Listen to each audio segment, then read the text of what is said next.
The dining room at my parents' estate was decorated with the usual extravagance.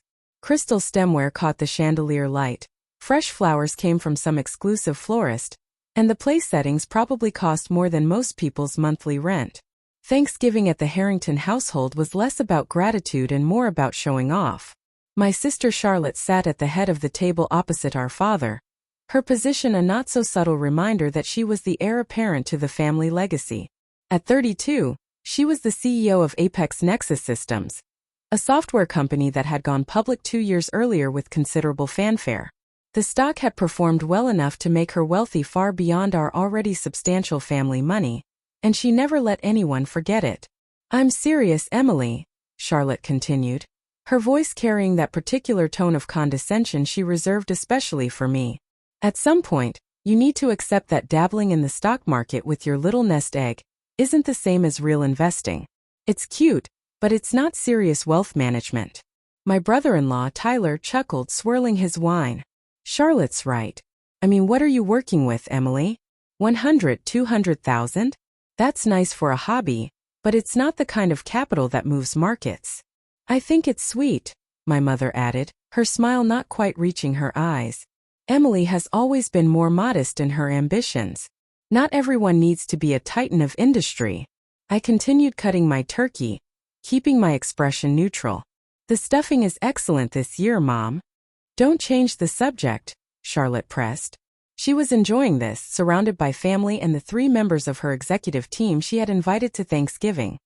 Her CFO Nathan, her COO Lauren, and her general counsel Stephen.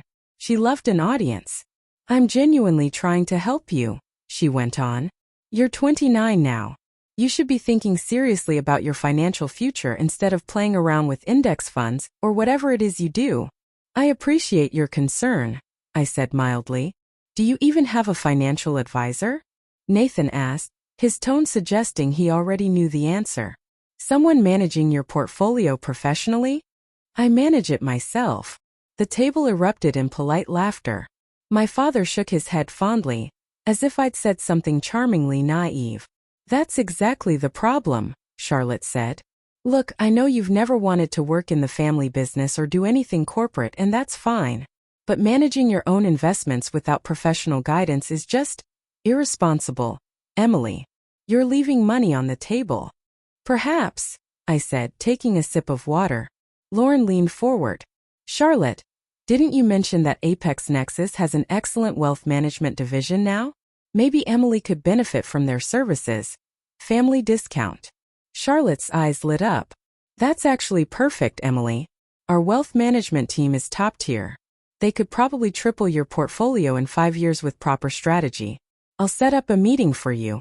Consider it an early Christmas present." "That's very generous, but I'm comfortable with my current approach." "Comfortable staying poor, you mean?" Tyler muttered, just loud enough to be heard. My father cleared his throat. "Emily, your sister is trying to help. The least you could do is consider her offer. Pride is one thing, but financial security is important." I met his eyes across the table. My father, Robert Harrington, had built a commercial real estate empire over 40 years. He was worth roughly $800 million, and he had spent my entire life making it clear that Charlotte had inherited his business instincts while I had not. I had stopped trying to prove otherwise years ago. "I understand, Dad. I'll think about it."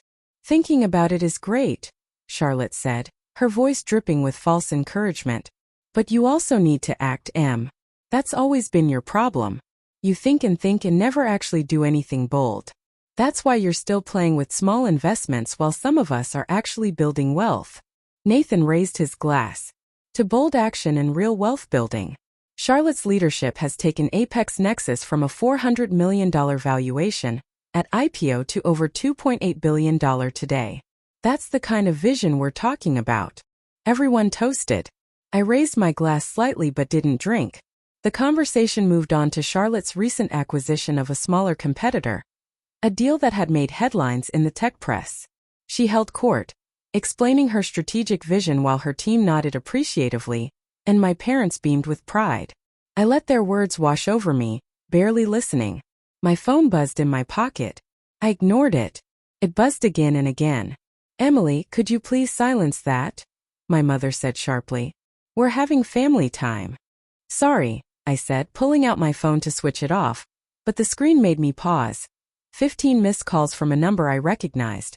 My contact at Goldman Sachs, 6 urgent emails and 3 text messages, each marked urgent. Everything okay? Charlotte asked with exaggerated concern. Not having a stock market emergency with your little portfolio, are you? Just spam. I turned the phone face down. But before I could set it down, it rang again, the same Goldman Sachs number. Seriously, Emily? Charlotte said. This is rude. I apologize. Let me just... I answered the call and stepped away from the table, walking toward the hallway. Miss Harrington. The voice on the other end was breathless, urgent. I've been trying to reach you for 20 minutes. We have a situation with your position in Apex Nexus Systems. I stepped into my father's study and closed the door. What kind of situation? The sell order you placed last week for your entire position, $250 million in shares, executed this morning. But there's been unusual market activity in the past hour. Someone leaked information about a major shareholder selling, and there's panic selling across the board. Apex Nexus stock is down 34% and falling. We're seeing circuit breaker triggers. The company's market cap has lost over $900 million in the past 90 minutes. I was quiet for a moment, processing. What's the current price? $31.45 and dropping. You sold at $54.20, Ms. Harrington. You just cleared approximately $247 million in profit before the crash. But the market is going crazy. Every financial news outlet is trying to identify the major shareholder who dumped their position right before the collapse. Your sister's company is in free fall. Thank you for the update, I said calmly. Let's discuss details tomorrow. There's more. Apex Nexus just announced they're suspending trading and calling an emergency board meeting. There are rumors about accounting irregularities. This could get very serious very quickly. I closed my eyes briefly. I had known about the accounting problems for 6 months. That was why I had decided to sell. But I hadn't expected the information to leak this fast or this dramatically. Keep me updated on any developments, I said. And please prepare a full report on the transaction for my records. I hung up and stood in the study for a moment, collecting myself. Through the door, I could hear continued laughter and conversation from the dining room. They had no idea what was happening. I should have stayed in the study. I should have left through the side door and driven home. But something made me walk back to the dining room. Maybe it was the years of condescension, or maybe it was just timing. I had barely sat down when the front door burst open. A young woman in a pantsuit rushed into the dining room, her face flushed and panicked. It was Sarah, Charlotte's executive assistant. I'm so sorry to interrupt, but there's an emergency. Your phone has been off, and the board has been trying to reach you for the past hour. Charlotte's face shifted from annoyed to concerned. What kind of emergency? Your major shareholder just sold $250 million in shares. The stock is plummeting. Trading has been halted 3 times due to circuit breakers. We're down over 30%. The board has called an emergency meeting for tonight. The SEC is asking questions. Financial reporters are camped outside the office. The color drained from Charlotte's face. What? That's impossible. Our major institutional holders are all long-term. It wasn't institutional, Sarah said, her voice shaking. It was an individual investor. Someone who had been accumulating shares quietly for years. They dumped everything yesterday morning. The transaction just became public an hour ago. And the market is responding to rumors that they knew about problems with the company. Nathan had his phone out now, scrolling rapidly. Jesus Christ. The stock was at $54 this morning. It's at $29 now. We've lost over $1 billion in market cap. Lauren was pale. Who sold? Which shareholder? We don't know yet, Sarah said. The transaction was done through layers of holding companies. But whoever it is, they owned approximately 4.2% of the company and sold everything at peak price right before the crash. Charlotte's hands were shaking. This is insider trading. Has to be. Someone knew something. Stephen, Charlotte's general counsel, interrupted, his face grim as he looked at his own phone. We have a bigger problem. Bloomberg is reporting that the SEC has opened an investigation into Apex Nexus accounting practices. There are allegations about revenue recognition irregularities. Did you know about this? Charlotte asked, her confidence faltering. What? No. Our accounting is. She stopped. Nathan, you reviewed the quarterly reports. There's nothing wrong with our accounting, right? Nathan wasn't meeting her eyes. There were some aggressive interpretations of revenue recognition standards. Nothing illegal, just optimistic. But if the SEC is looking closely, define aggressive interpretations, Stephen said sharply. We may have recognized revenue on some contracts before they were fully executed, Nathan admitted quietly. And there were some expense capitalizations that might not withstand strict scrutiny. I told you we were pushing the boundaries, Charlotte. I told you 6 months ago that we should be more conservative. My father was standing now. Charlotte, what is he talking about? What did you do? Nothing illegal, Charlotte insisted, but her voice was rising with panic. We were just using standard industry practices to maximize our reported earnings. Every tech company does it. It's completely normal. Standard practices that you're being investigated for, Tyler said flatly. Lauren was scrolling through her phone, her face getting paler by the second. Oh God. CNBC is running a special report. They're calling it the Apex Nexus collapse. They're comparing it to other accounting scandals. Charlotte, your picture is on national television right now. My mother made a small sound of distress. Charlotte looked like she might be sick. Who sold the shares? Charlotte suddenly demanded, her panic morphing into anger. Someone knew about the investigation. Someone sold before this became public. That's illegal. When we find out who it was, we'll prosecute them for insider trading. And it was Emily, Stephen said quietly. Everyone turned to look at me. Stephen was staring at his phone, his expression unreadable.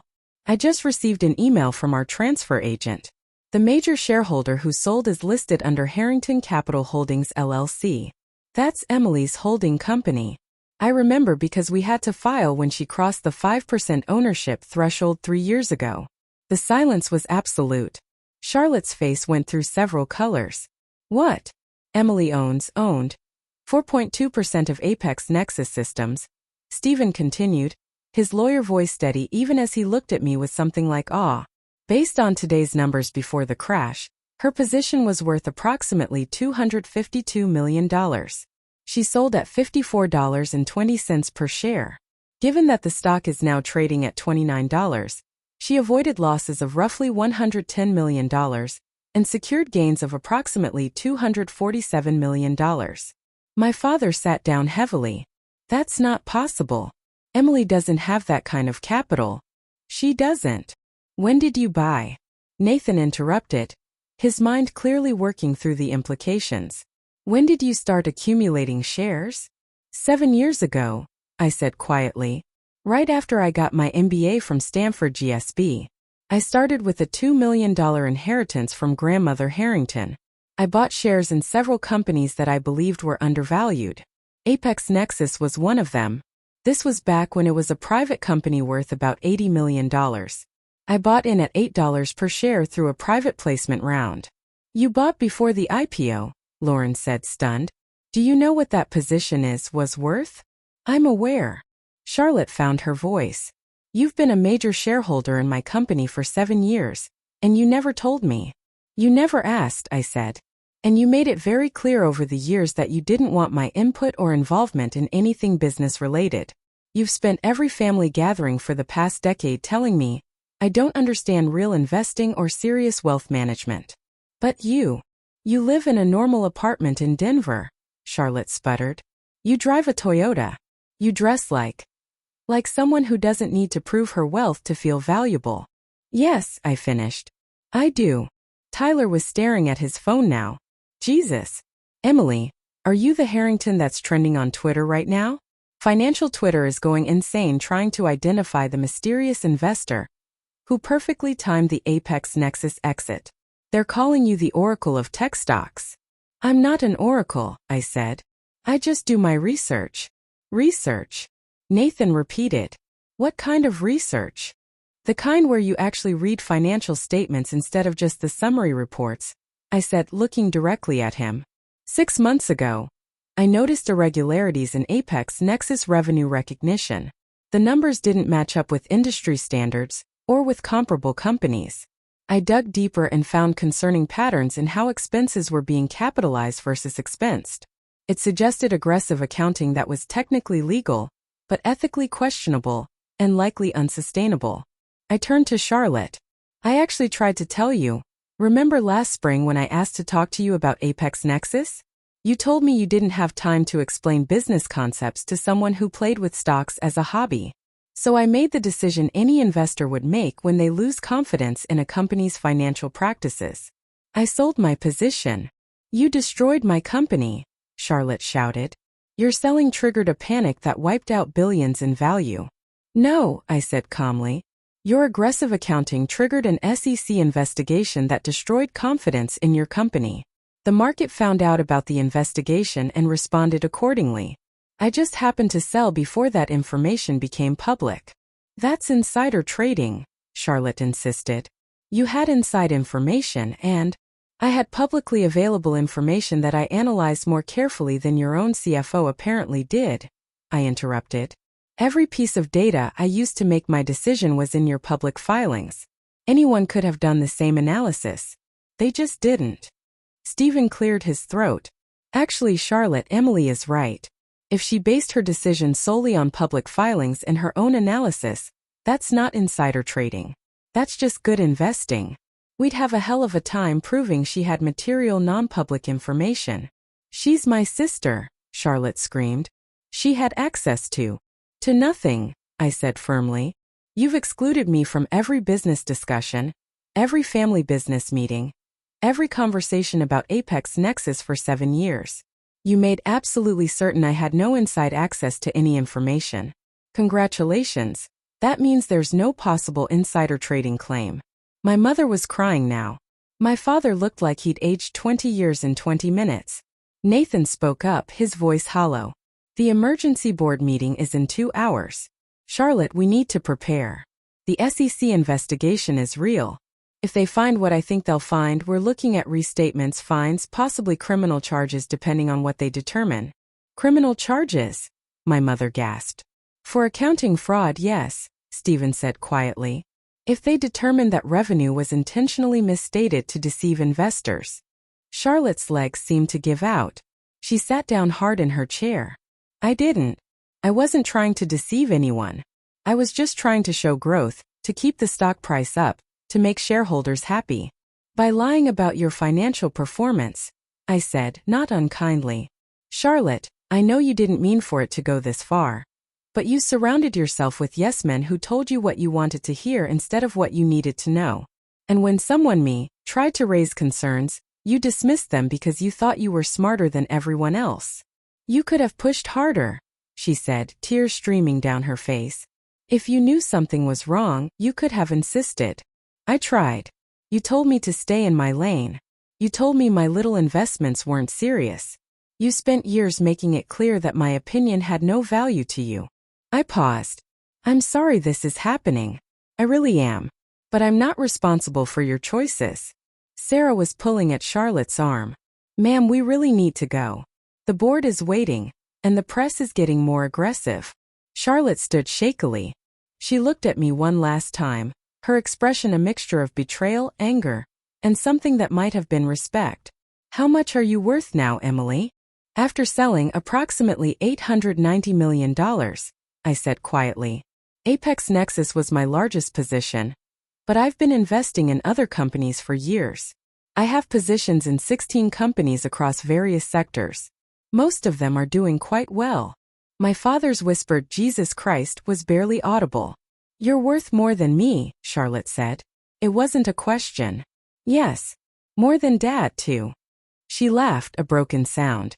And we spent years telling you that you didn't understand real wealth, that you were playing with little investments, that you needed our help. Yes, I said simply. Charlotte left with her team, Sarah practically dragging her toward the door. Through the windows I could see news vans pulling up outside the estate in Paradise Valley. They had tracked her here. My father stood and walked to the bar, pouring himself a substantial scotch. Emily, I don't understand. Why did you let us believe you were struggling? Why live so modestly if you're worth nearly $1 billion? I'm not struggling, Dad. I live well within my means. I drive a reliable car.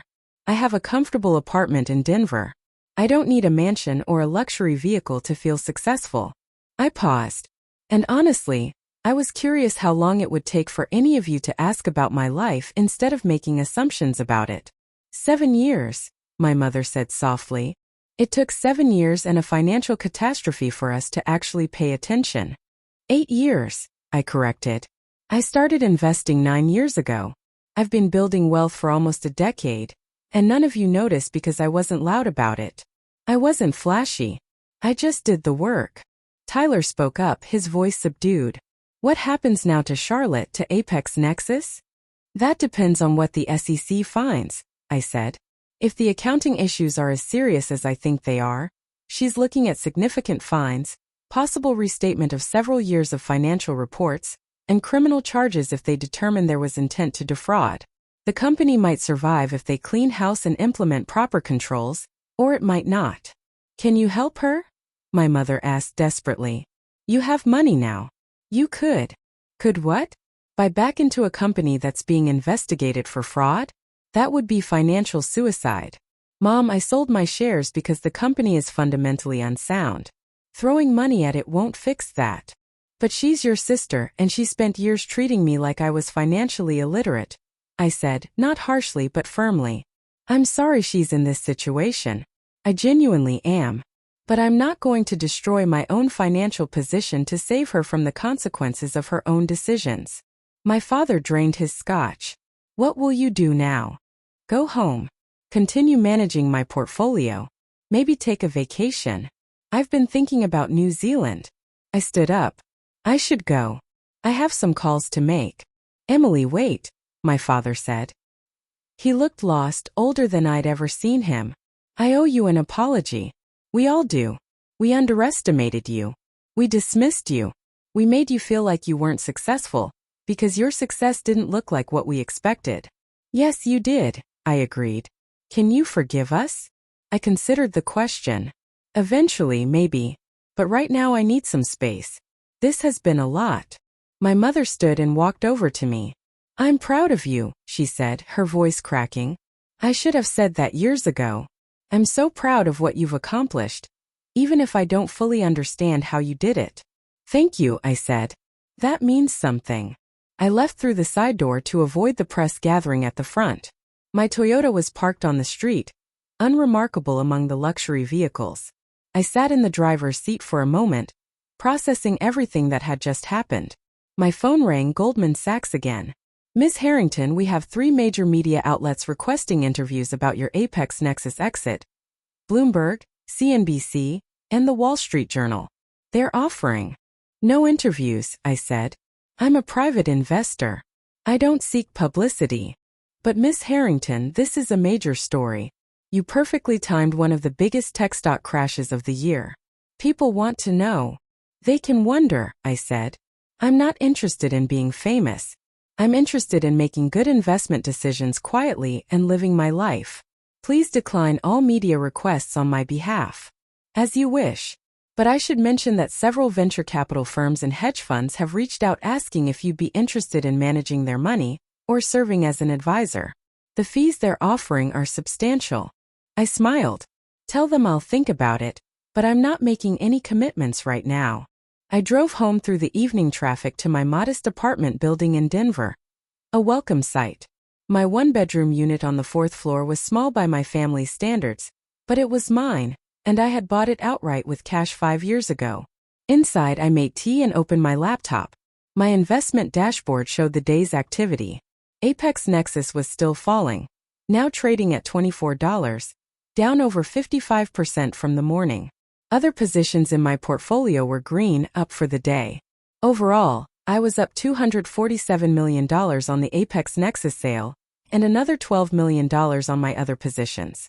It was more money than I'd ever imagined having when I started investing. More than I needed, more than I could spend in a lifetime of modest living. But it wasn't about the money, really. It never had been.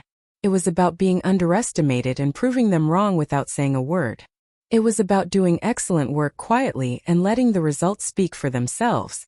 It was about knowing my own worth regardless of whether anyone else recognized it. My phone buzzed with a text from an unknown number. "Emily, it's Nathan from Apex Nexus. I know we weren't always kind to you, but I want you to know your analysis was right. I should have listened when you raised concerns. I hope you can forgive our arrogance." I typed back, "I appreciate that. Good luck with the SEC investigation. Be honest with them. It's your best chance." Another text, this one from Lauren. "You're brilliant and we were idiots. Congratulations on the exit. You earned it." I smiled and didn't respond. A third text from Charlotte. "I'm sorry for everything. For years of dismissing you and treating you like you didn't matter. You were right about the accounting. You were right about everything. I'm sorry I didn't listen." I stared at that message for a long time before responding. "Thank you. I hope things work out as well as they can. Take care of yourself."